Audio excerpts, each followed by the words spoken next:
Yes, you got that right. I found out that the father of my children was my brother. I was very angry at the time, and what happened was a result of my actions. But first, a little history. Before I met Amanda, my days were a predictable mix of routine and quiet ambition. At 29, I had settled into a steady role at a graphic design firm. My time was consumed by creative projects, looming deadlines, and long nights fueled by takeout and way too much coffee. I lived alone in a functional but uninspiring apartment just on the outskirts of downtown Columbus. Socially, my life wasn't exactly thrilling. I'd occasionally grab a drink with colleagues or watch Buckeyes games with my old college buddy Mike. Serious relationships weren't on my radar. I was still nursing old wounds from a tough breakup and hadn't dated anyone in years. One summer evening, my mom called, insisting I come to a family barbecue.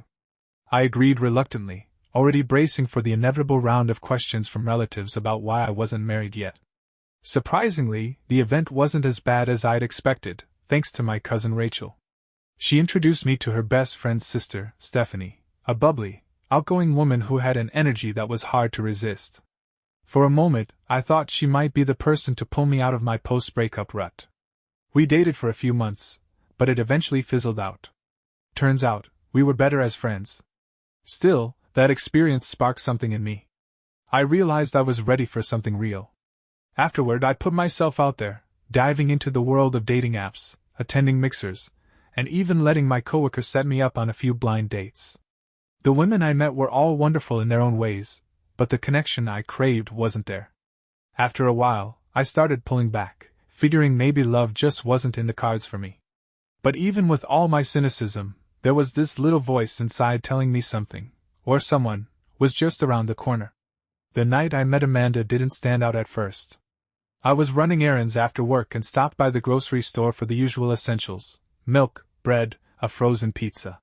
As I stood in the tea aisle, debating whether to try a new blend, a voice broke through my thoughts.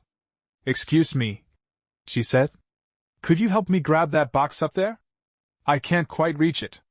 I turned and saw her, a petite woman with striking black hair and a warm, disarming smile. There was something familiar about her, though I couldn't place it. I handed her the tea, and before I knew it, we were chatting. She joked about being vertically challenged at 5 feet 7 inches and teased me about looking overly serious while shopping. By the time we parted ways, she'd handed me her number, scribbled on the back of a receipt. Walking to my car, I couldn't help but smile. Amanda had a way about her, like she was genuinely happy to be in the moment with you. Our first date was pure magic. We shared stories and laughs over dinner at a cozy Italian restaurant. Her humor and warmth were completely captivating. By the end of the night, I was already looking forward to seeing her again. But a thought lingered in the back of my mind: why did she seem so familiar? It wasn't until months later that Amanda admitted she'd orchestrated our meeting. She noticed me in the store a few times and decided to, accidentally, cross paths that night. When she told me, I couldn't help but laugh. Her boldness and determination only made me adore her more. Back then, I had no way of knowing how tightly Amanda and her sisters would weave themselves into my life. Some might call me naive or ridiculously trusting, and maybe they're right. But hindsight has a funny way of revealing things you miss in the moment. As a happily married man, I cherished Amanda wholeheartedly. I trusted her, loved her, and never thought to question the world we built together.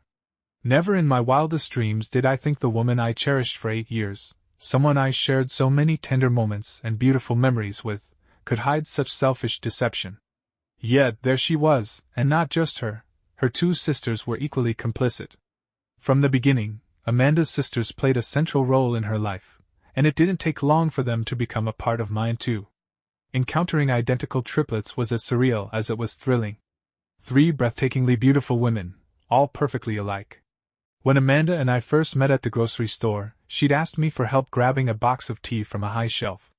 At the time, it felt like pure chance, but I later discovered the truth: it was all part of her plan. Amanda, at 5 feet 7 inches, had a curvy figure and short, jet-black hair that framed her face perfectly.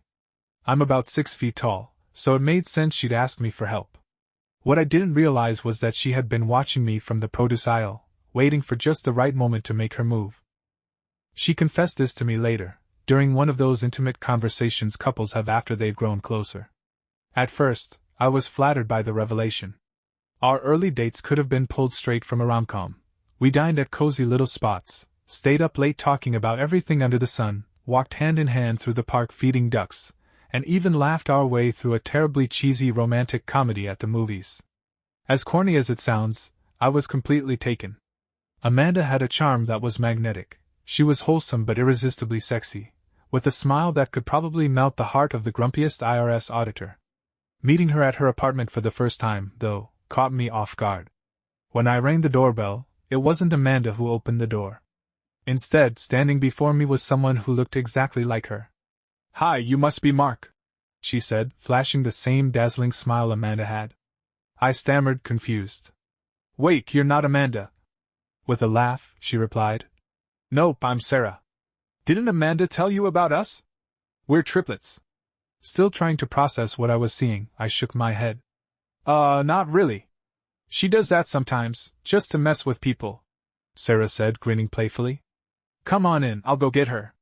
Stepping inside, I spotted another Amanda lookalike lounging on the couch, casually flipping through a magazine. This was Emily, the third sister. They were indistinguishable from Amanda, same haircut, same build, same radiant smile. When Amanda finally appeared, I felt a wave of relief. "Hi, Mark." She greeted me with a mischievous grin. "Can I offer you some herbal tea?" That night over dinner, our conversation covered just about every topic imaginable, but what fascinated me most was hearing about their life as triplets. I couldn't resist asking what it was like seeing two identical faces every day, whether they were closer than most siblings, and if they ever used their identical looks to pull pranks. Amanda admitted with a wide grin that they'd fooled plenty of people over the years, and had an absolute blast doing it. "When we were kids, even our parents couldn't tell us apart," Amanda said with a laugh one night. "We'd switch places all the time, especially if one of us was about to get in trouble. If Emily knew she was on the verge of getting grounded, she'd beg me to take her place. It drove our dad absolutely nuts." She went on to share more stories, one of which involved stepping in for Emily on a first date when Emily wasn't feeling well. Amanda played her part so convincingly that Emily kept seeing the guy afterward without him ever realizing the switch. At the time, I thought it was a hilarious, charming anecdote. Looking back now, I see it as a glaring red flag. Amanda and her sisters had a bond unlike anything I'd ever seen. After college, they all moved back to Columbus and rented an apartment together, which is where I first met Emily and Sarah. Fast forward 8 years, and Amanda and I had built a life together.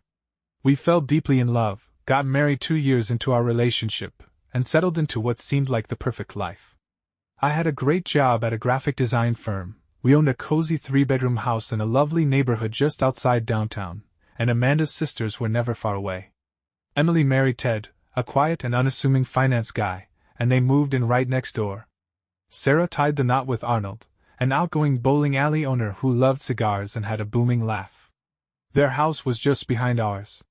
The triplets were practically inseparable, and their nightly meetups in one of our kitchens became a ritual. Even years into marriage, I still struggled to tell them apart at a glance. Ted, Arnie, and I relied on little clues, like their outfits or jewelry, to keep things straight. Looking back, I should have paid more attention to how closely intertwined their lives were. But at the time, I felt like the luckiest guy in the world, completely devoted to Amanda and blind to what was unfolding around me. Spending Christmas with Pam and Don, Amanda's parents, drove home just how tricky it was to distinguish between the sisters. Even their own parents occasionally mixed them up.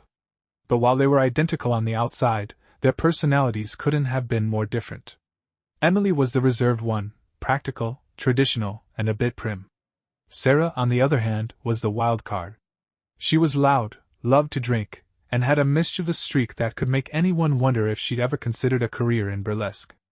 Not that she actually had, at least I didn't think so. Amanda, though, was the perfect balance between the two. She had Emily's sweetness with a touch of Sarah's daring side. To me, she was just right. Still, their personalities didn't always make it easy. The problem was that when they wanted to confuse you, they could pull it off effortlessly. You'd never know who you were dealing with unless they wanted you to. Back then, vacation planning was simple. None of us had kids yet, so the triplets insisted on group vacations. Every summer, the 6 of us spent 2 weeks together somewhere exciting, whether it was the bright lights of Las Vegas, the beaches of the Outer Banks, or even a picturesque getaway to Italy. For a while it worked. Ted, Arnie, and I got along well enough that the group trips didn't bother us much. But I had one non-negotiable rule. I needed 1 week a year for just Amanda and me. No sisters, no brothers-in-law. When I first laid down that rule, it caused more drama than I'd expected. Sarah was livid when I first suggested taking a trip without her sisters, and our arguments on the topic were anything but pleasant. It took 3 years of stubborn persistence on my part before she finally came around. "I love your sisters, and I enjoy spending time with Jason and Ted," I told her one day, trying to stay calm. "But I also need time that's just for us." "Is that so unreasonable?" I must have repeated that plea at least a dozen times, each time hoping it would sink in. My final stand came the day before our big trip to Italy. Sarah came home to find my suitcase sitting empty, and immediately confronted me. I stood my ground, telling her I wouldn't be going unless she agreed to take a solo vacation with me later. Her frustration reached a boiling point. There was yelling, frantic phone calls to her sisters, and countless attempts to make me budge. But I didn't. Eventually, she gave in. Our first few days in Italy were tense, to say the least. Sarah's sisters made it crystal clear they thought I was the bad guy, and Sarah wasn't exactly warm either. Thankfully, Jason and Ryan had my back, quietly cheering me on since my victory gave them leverage for their own solo trip requests. By the 5th day, though, the magic of Florence had melted Sarah's resistance, and we ended up having the time of our lives. That winter, we took our first week-long trip alone to Sanibel Island. It was romantic, relaxing, and everything I'd hoped for. From that point on, our travel routine settled into a pattern we both enjoyed: 2 weeks with the group, and 1 week just for us. For a while, life felt picture-perfect. But everything shifted when we decided to start a family. Sarah and I had always talked about having kids someday, but we were never in a hurry. We loved our child-free life, traveling, dining out, and enjoying spontaneous date nights. But when Sarah and her sisters turned 30, the tone changed. "The clock's ticking," she said one evening, half joking but wholly serious. Not long after, she stopped taking birth control, and soon we were actively trying to conceive. I had no complaints about the goal, or the process. Our love life had always been fulfilling, full of tenderness and connection. We had our rhythms and favorite ways of being together, though every now and then, Sarah would surprise me with an unexpected burst of fiery passion. Special nights, like birthdays or anniversaries, often involved a little champagne and an extra spark of excitement. Those evenings stood out in my memory, rare but electric. One Saturday evening, Sarah greeted me with a mischievous smile as I came home from the grocery store. She was sprawled on the bed, holding a bottle of massage oil. "I'm feeling stressed today," she purred. "Think you can help me out, cowboy?" That night turned into one of the most sensual experiences of our marriage. After giving her a long, soothing massage, we spent hours making love, with Sarah reaching levels of enthusiasm that took me by surprise. In between, she'd slip out to grab snacks from the kitchen, and we'd laugh, talk, and just enjoy being in each other's arms. As we lay there afterward, wrapped up in the glow of the moment, I made a joking comment that I immediately regretted. "Wow, that was incredible." "Or wait," I teased. "Maybe you're not Sarah. Maybe I just got lucky with Megan or Sarah tonight." Sarah's never been this enthusiastic. The smile vanished from her face in an instant. Her expression turned cold, and her voice was sharp. "That's not funny, Jake," she snapped. "How could you even joke about something like that? Do you actually think I'd ever share you with my sisters?" Her reaction hit me like a brick. I hadn't meant any harm. It was just a light-hearted quip.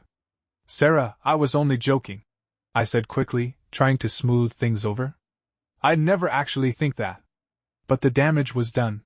The look in her eyes told me I'd touched a nerve, one I didn't fully understand yet. That Friday evening, I came home feeling a strange mix of relief and optimism. The doctor's words had reassured me. There was no major issue, just a slight delay. I figured Sarah would be comforted by the news, too, so I planned to share it over dinner. But when I walked through the door, Sarah was already mid-rant about a new zoning law that might affect the local park she loved. I got swept up in the conversation, and before I knew it, the evening had flown by. The next morning, while making coffee, I remembered the doctor's call. Sarah was sitting at the kitchen table scrolling through her phone. "Oh, by the way," I said, pouring her a cup, "I spoke to Dr. Rendell yesterday. He said there's no need to worry. My results came back fine, just slightly below average, but everything's healthy and strong. We'll just need to be a little patient." I expected her to smile, maybe let out a relieved sigh. Instead, her expression froze. She put down her phone and stared at me, her lips pressing into a thin line. "Slightly below average?" she repeated, her voice unusually flat. "Yeah, but healthy," I emphasized, trying to reassure her. "He said there's no reason we can't have kids. It just might take a little longer." Sarah didn't respond right away. She took a sip of her coffee, her eyes distant, and then nodded slowly. "Okay," she said, her tone clipped. Her reaction surprised me. I'd expected her to ask more questions, maybe express some frustration about the wait. But instead, she seemed almost detached. I chalked it up to her stress over the whole process, and decided not to push the issue. The next few weeks passed in a blur of work, family gatherings, and quiet nights at home. We stuck to our routine, trying to conceive, but something about Sarah felt different. She wasn't distant exactly, but there was a subtle shift in her demeanor, a coolness I couldn't quite put my finger on. One evening, as we lay in bed, she turned to me suddenly. "Jake, do you think there's a chance it's me?" Her question caught me off guard. "What do you mean?" "I mean, what if the reason we're not pregnant isn't you? What if it's me?" Her voice wavered slightly, and I realized how deeply this was weighing on her. "Sarah, it's not about blame," I said, reaching for her hand. "Dr. Rendell said we're both healthy. These things just take time sometimes." She nodded, but the worry in her eyes didn't fade. "Maybe I should get tested too," she murmured. "If it'll help ease your mind, then sure," I said gently. "But I really don't think there's anything wrong." She didn't respond, and I decided to leave it at that. Little did I know, this conversation marked the beginning of something much bigger than I could have imagined, a chain of events that would unravel everything I thought I knew about my wife, her family, and our marriage. As I slipped into the quiet of the living room, my mind churned, replaying their conversation over and over. Each word was a dagger, shredding the trust one had built with Sarah over the years. My marriage was a carefully constructed facade, and behind it lay betrayal so deep I could hardly breathe. I sat on the couch in the darkness, staring at nothing, trying to make sense of what I had just heard. They had planned this. It wasn't some spur-of-the-moment joke, it was calculated. Sarah, the woman I loved, had not only betrayed me but had roped her sisters into this insanity. The pieces began to fit together in ways I had never noticed before. The constant closeness with her sisters, the casual jokes about switching places, the way they talked about their husbands like interchangeable parts. It wasn't just a quirky family dynamic, it was something darker. And the logistics of it all? That hit me like a punch to the gut. They looked so alike, identical, down to the smallest detail. Over the years, I had often marveled at how difficult it was to tell them apart. I had laughed at their pranks, their stories of switching places as kids. Now, those stories felt like a blueprint for the nightmare unfolding around me. I realized how easily they could swap roles without anyone noticing, even me. The thought sickened me. Had it already happened? Had I unknowingly spent a night with one of her sisters, thinking it was Sarah? The idea was unbearable, but the horrifying truth was that I couldn't be sure. As I sat there, I knew I needed answers, but more importantly, I needed proof. Confronting Sarah without it could backfire.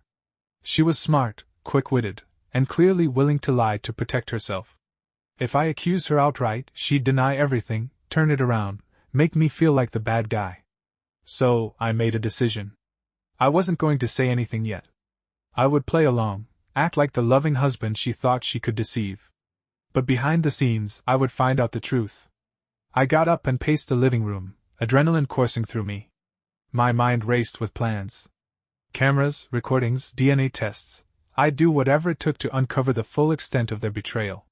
And then there was the question of Ted. Sarah had said he and I were similar enough to swap without anyone knowing. Did Ryan know about this plan?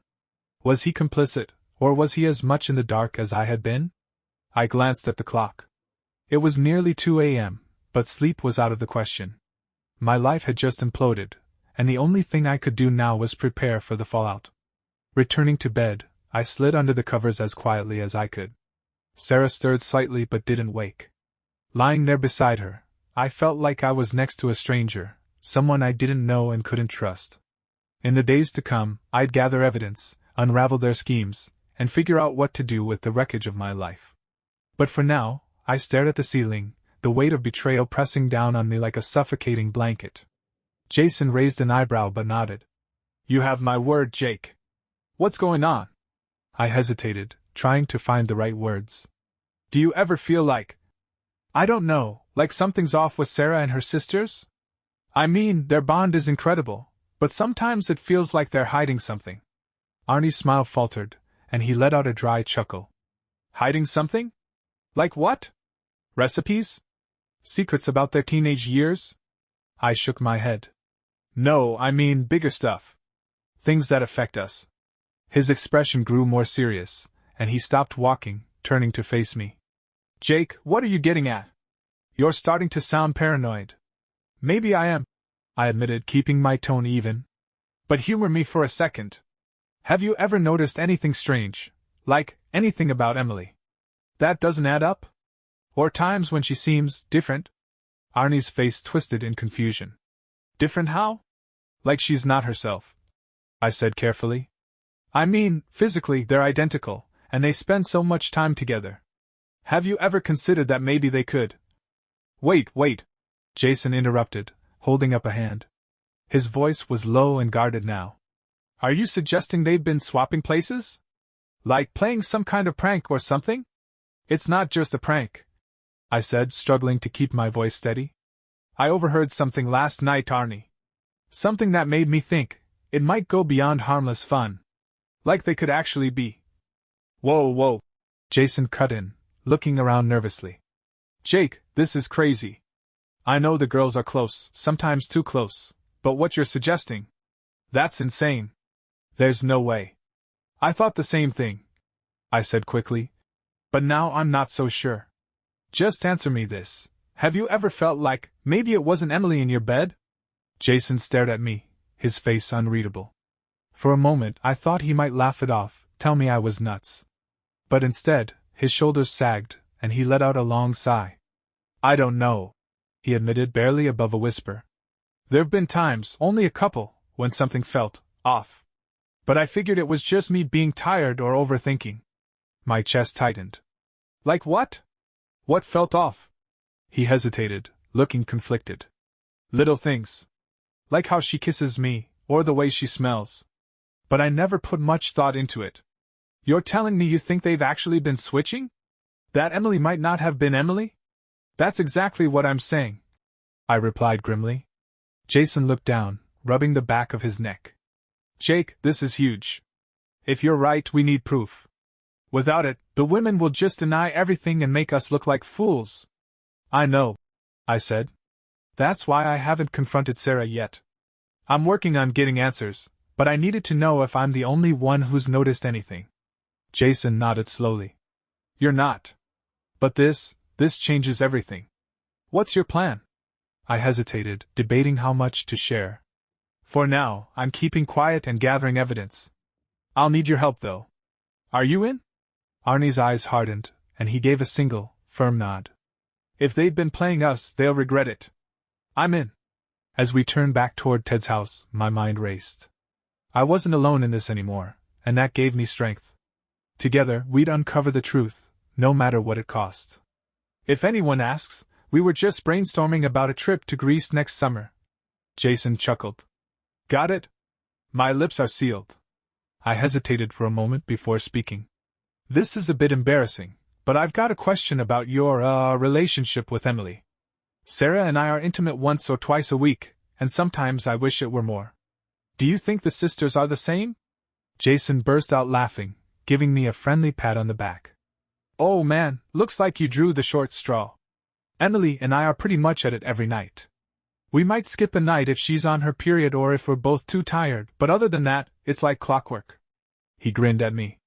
"Guess I got lucky, huh? Not that any of us could have known.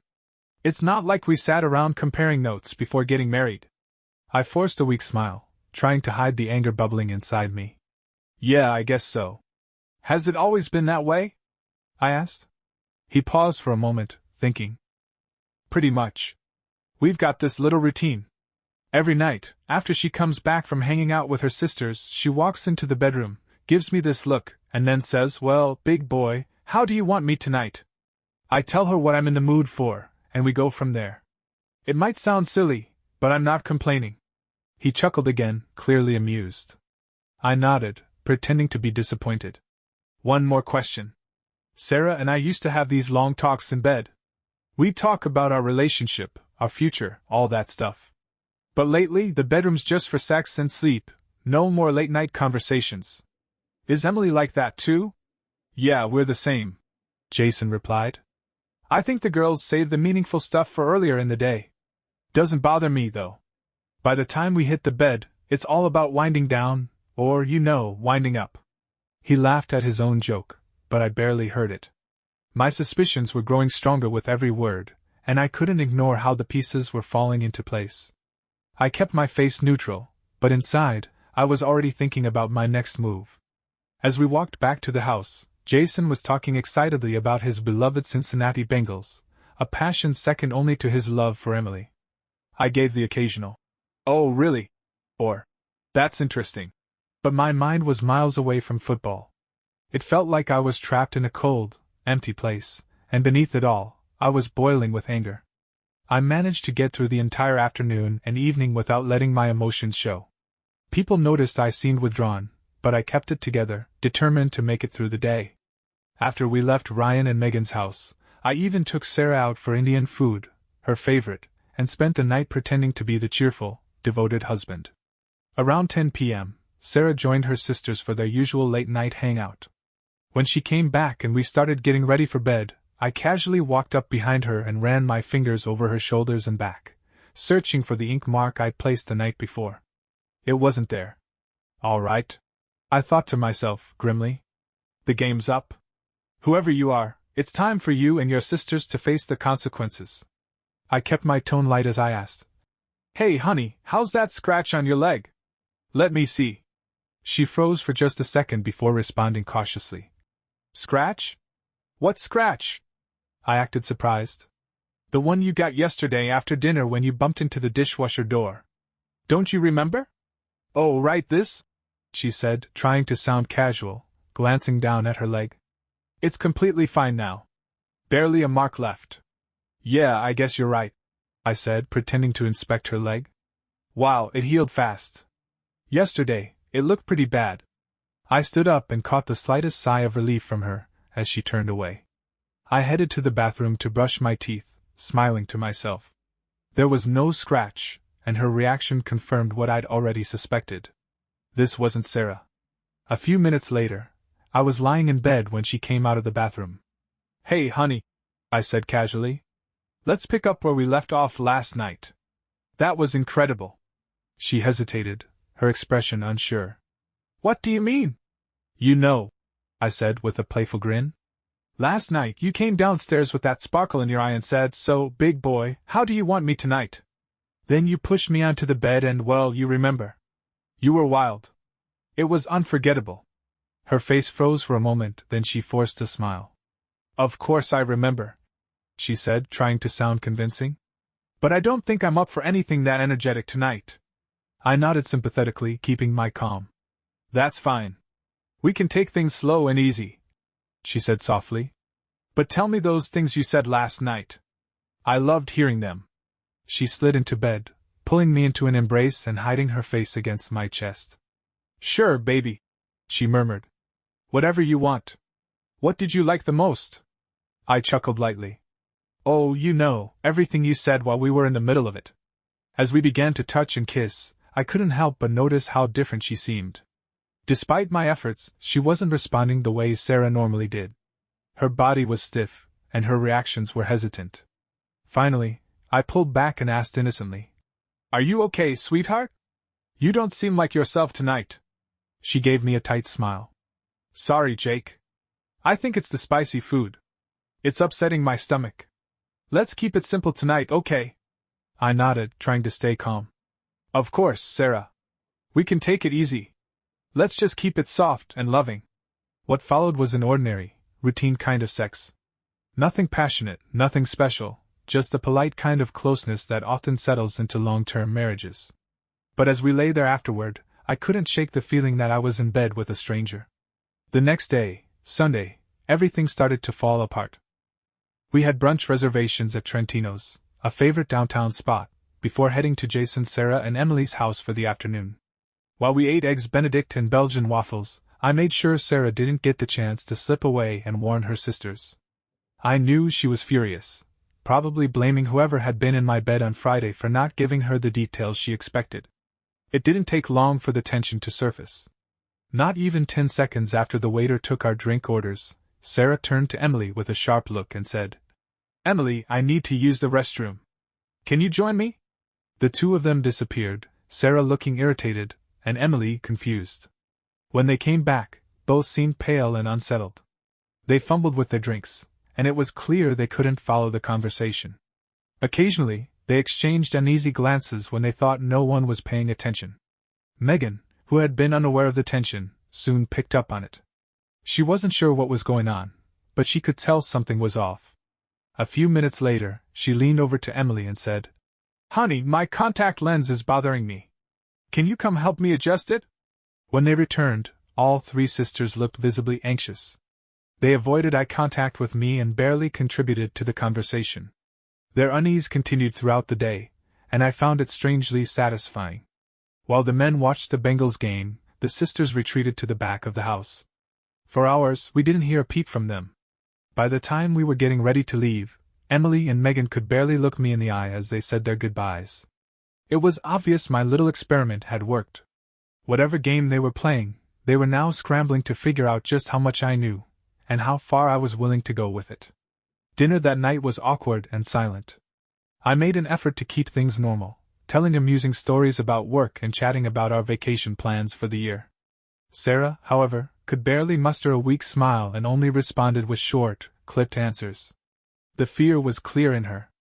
I could see it in the way she moved, the tension in her every action. Despite my attempt to keep up a cheerful front, I was watching her closely, and the unease in her eyes didn't escape me.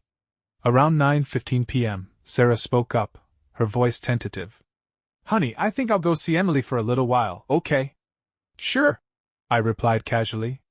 "While you're gone, I'll probably start packing up my things. I'll load them into the car tonight and figure out a truck for the furniture later this week." Her face strained of color. "What are you talking about, Jake? Why would you need to pack your things?" I didn't hesitate. "Because I'm leaving." "Did you honestly think I'd stay here, living with a lying, cheating woman?" She gasped, visibly shaken. "Jake, I don't understand." I shot her a cold, hard stare. "Oh, you understand. You just don't know what to say now." Turning toward the stairs, I added, "I'll see you when you get back." "Jake, wait!" she cried, her voice trembling. But I ignored her and went upstairs to pack. I expected her first reaction to be calling her sisters for backup, and I wasn't wrong. A few minutes later, Sarah appeared in the bedroom doorway, tear-streaked and looking completely undone. "Jake, Megan and Emily are here. Could you come downstairs and talk to us?" I glanced at her briefly. Her makeup was smudged, and she looked miserable. For a split second, I almost felt sorry for her. Almost. "I'll be down in a minute," I said flatly. Before heading down, I grabbed my small digital voice recorder, something I often use for dictation, and set it to record. Slipping it into my pocket, I went downstairs. In the kitchen, the three sisters sat at the table, their faces tight with anxiety. I pulled out a chair and sat across from them, studying their expressions. "Well?" I prompted, my voice cold. The silence stretched out painfully as none of them seemed willing to speak first. Finally, Sarah broke it. "Jake, you know how much I love you, don't you?" I gave her a cold, hard stare. "Sorry, which sister are you?" she snapped. "I'm Sarah, I'm your wife." "Oh, really?" I said, standing. "Let's confirm that." I walked behind her and checked her back. No mark. Then I turned to the others and inspected Megan and Emily. There it was, clear as day, on Megan's shoulder blade. Their confusion was palpable as I sat back down. "All right," I said calmly. "Let's assume for a moment that you are Sarah. Then tell me, where were you Friday night?" Because your sister, I gestured toward Megan, was in my bed. They froze, staring at me in stunned silence. Take your time, I said, leaning back in my chair. I'm sure there's a perfectly reasonable explanation for why at least two of you, if not all three, have been taking turns sleeping with me. Sarah began sobbing, her tears flowing freely, while Megan and Emily sat in grim silence, avoiding my gaze. I stood up, pretending to leave. I should get back to packing. No, wait. Sarah cried desperately. I'll explain, just please, Jake, give me a chance to explain. I paused, weighing my options. Part of me wanted to shout that it was too late for any explanation, but my curiosity got the better of me. What kind of excuse could they possibly come up with for this madness? Sarah's sobs made it hard for her to speak, so Emily, clearly nervous, hesitantly took over. It started as a joke, she said quietly. A stupid game that got out of hand. A game? I repeated, my voice as cold as ice. Go on. Emily swallowed hard. About a month ago, we were joking about each other's husbands.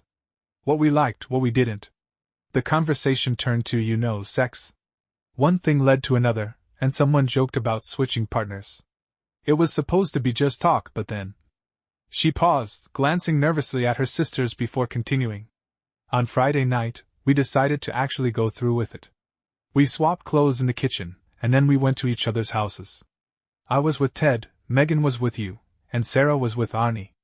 On Saturday, we switched again for the barbecue. It was stupid, Emily added quickly. We all realize that now. We're sorry, Jake. Sarah loves you so much. Can't you see how upset she is? She gestured towards Sarah, who was still sobbing. But I wasn't moved. So, I said slowly, Megan was with me and Sarah was with Arnie? They nodded reluctantly. I turned to Megan. How was it, Megan? How does being with me compare to being with Ted? Megan's face turned crimson. I don't know, Jake. Oh, come on, I said, my voice hard. Was it good? Memorable? Let's relive it together. What exactly did we do? She stammered, her voice barely a whisper. I don't remember. You don't remember? I asked, incredulously. It was 2 nights ago. You swapped husbands for the first time in your life and you can't recall what happened. Are you suffering from amnesia? I turned back to Emily, my anger growing. Nice story, Emily, but it's complete garbage. Yes, Megan was in my bed on Friday night. I marked her with ink to prove it. But we didn't have sex. And don't insult me by pretending this was the first time. Do you think I don't know that you 3 shared Jason on rotation while I get the scraps? I pressed on, watching their shocked expressions. You think I don't know that Jason gets one of you every night while I'm lucky to get Sarah once or twice a week? Congratulations, ladies. You've perfected your little game. But don't expect me to play along anymore. The room fell silent. The shock on their faces said it all. I paused, allowing the weight of my words to settle. Sarah sobbed uncontrollably. Her sister sat in grim silence, and I could feel my patience slipping away. I needed the truth, once and for all. I'll give you one more chance, I said coldly, my voice cutting through the tension. Sarah, this time I want to hear it from you. How long have you been cheating on me? With their husbands? Sarah couldn't meet my gaze. The silence in the room was suffocating until she finally dropped her eyes to the table. It's been years, she admitted quietly, her voice barely a whisper. Since Emily and Arnie's wedding. Another long pause, then Emily spoke up. Jake, it wasn't her idea. Megan and I pressured her into it. Sarah quickly added, her voice trembling. It wasn't often, Jake. Just a couple of times a year at first. I let out a bitter laugh. At first? I repeated, disgusted. And then what? Let me guess. A couple of times a year turned into a regular arrangement, didn't it? Megan hesitated, then nodded reluctantly. So let me get this straight, I said, my voice sharp and biting. The 3 of you passed around your husbands like some twisted game of musical chairs. Is that about right, Sarah? She nodded again, her face a mixture of shame and misery. And when did that evolve into Jason getting 7 nights a week while I get scraps? I asked, my voice laced with anger. Sarah didn't answer. She just stared at the floor. How many nights a week, Sarah? I pressed. How often were you with Arnie? Her voice barely reached me. 1 or 2. She whispered. Wonderful, I said, sarcasm dripping from my words. I've heard enough. It was just sex. Sarah stammered, her voice trembling. It had nothing to do with love, Jake. Nothing to do with what we have. Nothing to do with love? I repeated, mocking her. And I suppose it had nothing to do with trying to get pregnant with Ted's child either? Her breath hitched, and her sisters exchanged uneasy glances. Jake, that's not true, she said, standing and trying to approach me. I stood abruptly, pushing her back. She stumbled against the refrigerator, tears streaming down her face. Don't touch me, I spat. You've betrayed me in every possible way, with the help of your 2 scheming sisters. Go ahead, share Jason and Ted between you. Maybe you can add someone else to your collection, I said coldly, my voice carrying the full weight of my anger. Without giving them a chance to respond, I stormed out of the kitchen, grabbed my suitcase, and left the house. As I walked out the door, I could still hear muffled sobs coming from the kitchen, but I didn't look back. That night, I tossed and turned in a sterile hotel room, my mind racing and anger keeping sleep at bay. By morning, I knew exactly what I had to do. I took the day off work, visited a lawyer, and closed our joint accounts at the bank. Then, I arranged a lunch meeting with Jason and Ted, insisting it was urgent enough to cancel one of Ted's meetings. When we sat down in a booth at the diner, I didn't waste any time. Gentlemen, I began, I have something to tell you, and I don't know how to make it sound less insane. Our wives have been sleeping with each other's husbands for years. Jason looked shell-shocked, but Ryan simply nodded, his expression grim. I've had my suspicions, Ryan admitted. Jason and I stared at him, dumbfounded. You suspected this? I asked incredulously. Ryan shrugged, his face tight. There were too many little things that didn't add up. Megan would forget conversations we had the night before, or she'd act strangely, like she was covering something up. I didn't want to accuse her without proof, so I started keeping track. I thought, if I ever got solid evidence, I'd bring it to you too. I recounted the conversation I'd overheard, the ink mark, and the confrontation with the sisters. Ryan listened intently while Jason repeatedly muttered, This is unbelievable. I recorded last night's conversation, I added, pulling out the voice recorder from my pocket. Here, listen for yourselves. They sat in stunned silence as the recording played, the weight of the betrayal sinking in. When it ended, none of us spoke for a long moment. Then Jason asked softly, What now? I'm divorcing Sarah, I said firmly, my voice unwavering. There's no going back from this. Ryan and Jason weren't sure yet what they would do, but we spent hours talking about the fallout. Ironically, it was the closest I'd ever felt to either of them. Despite everything, I realized I'd miss them when this was over. By the end of the week, I'd found an apartment and moved my things out of the house. Sarah called me incessantly, both at work and on my cell. I instructed my assistant to block her calls and got a new phone number. I made sure my apartment's number was unlisted, severing all contact. That Thursday, I had an unexpected conversation with Kate, a colleague. She noticed my distracted mood at work and asked what was wrong. I ended up sharing the story with her. As I spoke, her face showed a mix of shock, sympathy, and something else, something I couldn't quite place. Something almost gleeful flickered across Kate's face. Her reaction irritated me. What's so funny about this, Kate? I asked, my voice sharp. She flushed, her discomfort palpable. I'm not laughing, Jake. It's just... I'm sorry, this isn't the time to say it. Say what? I pressed, more curious now. Well, she said hesitantly, I've always thought we'd make a good couple. You're a great guy, and I've admired you for a while.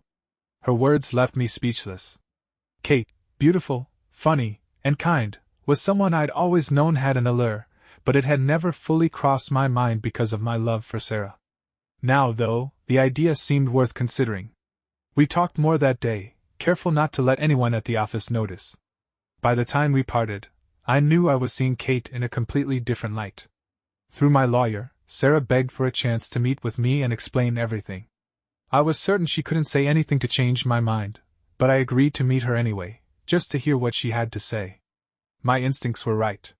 We met in the conference room of my lawyer's office about 6 weeks after I moved out.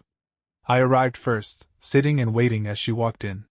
Despite her sadness, she was still strikingly beautiful. I watched as she sat down across from me, her expression a mixture of regret and fear. "So, Sarah," I began evenly. "How are you doing? Pregnant with Ted's baby yet?" Her face flushed with embarrassment. "No, Jake," she replied. "I'm not with Ryan or anyone else. I would never try to get pregnant with anyone but you." I leaned back in my chair. "Funny thing," I said. "The night I overheard your little kitchen conversation, I was about to tell you that Dr. Lawson said my sperm were fine, maybe a bit below average, but strong enough to make a baby. No need for Ryan to step in as a substitute. Not that it really matters. You've been sleeping with him and Jason for years anyway." Tears welled up in her eyes. "Jake, please," she pleaded. "Let me explain." "Explain?" I shot back, my voice sharp. "Explain how sorry you are, how terrible you feel. Do you honestly think you feel worse than I do?" She shook her head silently, tears streaming down her cheeks. "Fine," I said with a heavy sigh. "Go ahead. But do me a favor. Spare me the talk about how much you love me or how this had nothing to do with us. I've heard enough of that nonsense." "Jake," she began softly, "it really didn't have anything to do with you.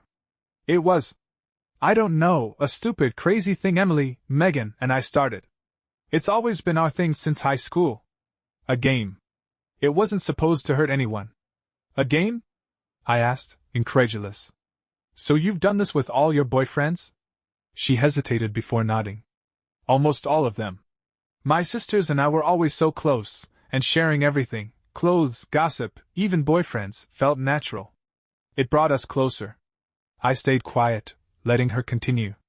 "When we got married, I thought it would stop. And it did for a while." I narrowed my eyes. "Hold on.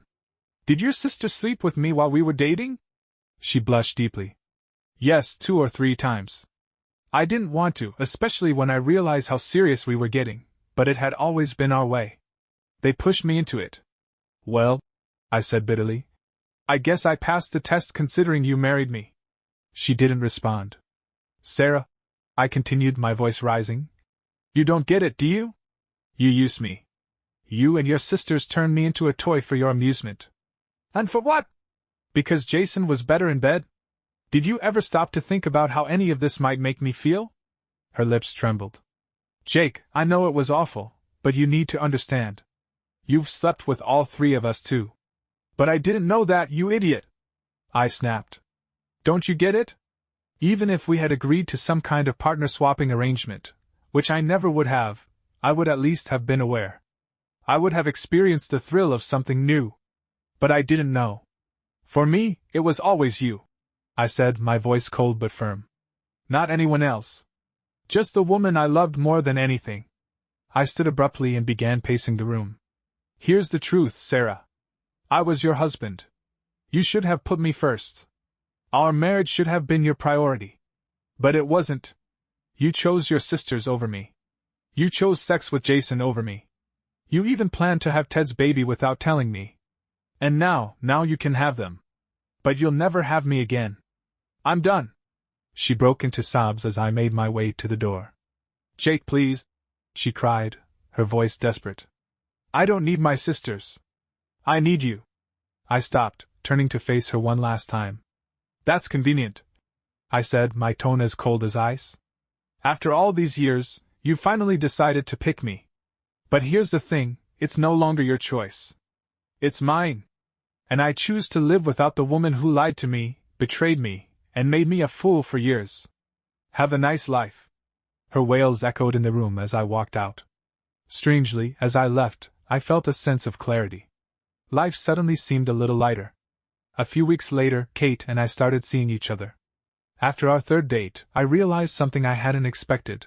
There were other women in the world besides Sarah and her sisters, and I could enjoy sex with them. Kate was energetic, enthusiastic, and our first night together turned into an entire weekend of passion. It was hot, fun, and exactly what I needed, though I wasn't sure if it would lead to anything serious. For now, it was enough. Kate seemed to understand my confusion.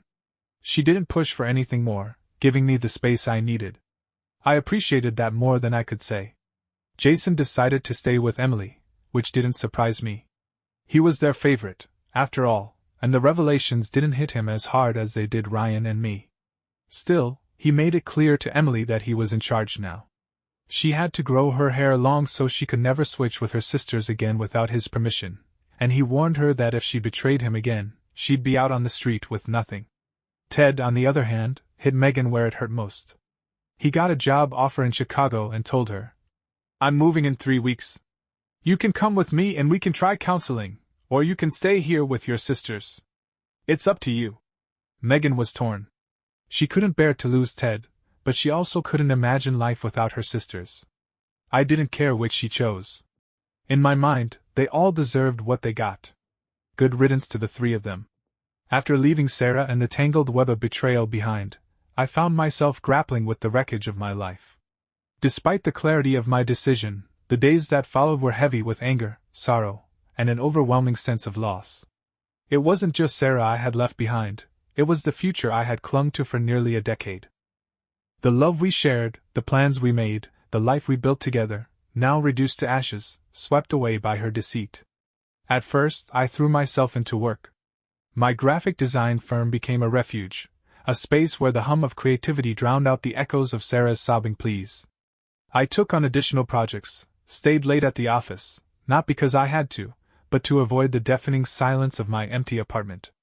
My coworkers noticed my fervor, though I never shared the real reason behind it. I preferred their admiration for my work ethic over their pity for my personal life. Kate, on the other hand, became an unexpected source of solace. Our conversations, initially light and filled with cautious flirtation, grew deeper as we spent more time together. She was empathetic without being intrusive, and her laughter acted as a balm to the raw wounds left by Sarah's betrayal. I found myself looking forward to her company, feeling a lightness returning to my days that I hadn't experienced in years. Yet rebuilding wasn't a straight path. There were nights I lay awake, haunted by memories of Sarah and her sisters. I couldn't stop replaying every moment, dissecting their words and actions, trying to understand how I had been so blind. Anger would flare up, hot and suffocating, followed by a hollow sadness that left me feeling adrift. Therapy helped me make sense of my emotions, though I initially resisted the idea. Sitting across from a stranger and baring my soul felt unnatural, but over time, it became a vital part of my healing process. Ted, Arnie, and I occasionally met for beers, our shared experiences forging an unlikely camaraderie. Jason seemed determined to salvage his marriage, bending Emily to his will with an iron resolve. Ted, however, was torn between his love for Megan and the fresh start that Chicago promised. As for me, I had no interest in looking back. Sarah's pleas, sent through texts and emails I refused to read, were as empty as her promises of fidelity. One day, while clearing out my inbox, I stumbled upon an email from Sarah's father, Charles. It was brief and devoid of pleasantries. He expressed disappointment in his daughter's behavior and offered an apology on behalf of their family. Strangely, his words didn't comfort me. They felt like an empty gesture, a formality more than genuine remorse. I responded politely but briefly, making it clear that I wanted to sever all ties with their family. Kate and I eventually grew closer, though I remained cautious. The scars from my past weren't easy to ignore, and I wasn't ready to rush into anything. But with each passing day, I began to feel a little more at peace with the new direction my life was taking. My trust, once boundless, was now tempered with conditions and walls. Kate seemed to understand, never pushing me for more than I could give. One rainy evening, after a quiet dinner at her place, she asked if I could ever love again. Her question hung in the air, heavy with uncertainty. I responded honestly but hesitantly. I want to, I really do, but it's going to take time. Months turned into a year, and gradually, I began to rebuild, not just my life, but my sense of self. I moved into a new apartment, one filled with art and light, a reflection of the person I was becoming. My relationships, both old and new, felt more authentic, no longer overshadowed by the weight of Sarah's betrayal. I even reconnected with Dave, my college roommate, who reminded me that life wasn't just about romantic love but also about friendships and shared laughter. By the time Sarah's name no longer stung, Kate and I had built something solid. She wasn't my rebound or a replacement, she was my partner, someone who stood by me not despite my past, but because she understood its significance. Our love was different from what I'd shared with Sarah. It was quieter, steadier, but maybe that was exactly what I needed. Looking back now, I see my time with Sarah as a painful but necessary chapter in my life. Her betrayal taught me hard truths about trust, boundaries, and self-worth. It gave me the strength to walk away from what no longer served me and to embrace a future I hadn't imagined. Life, I've learned, is messy and unpredictable, but it's also filled with second chances. And this time, I intend to get it right.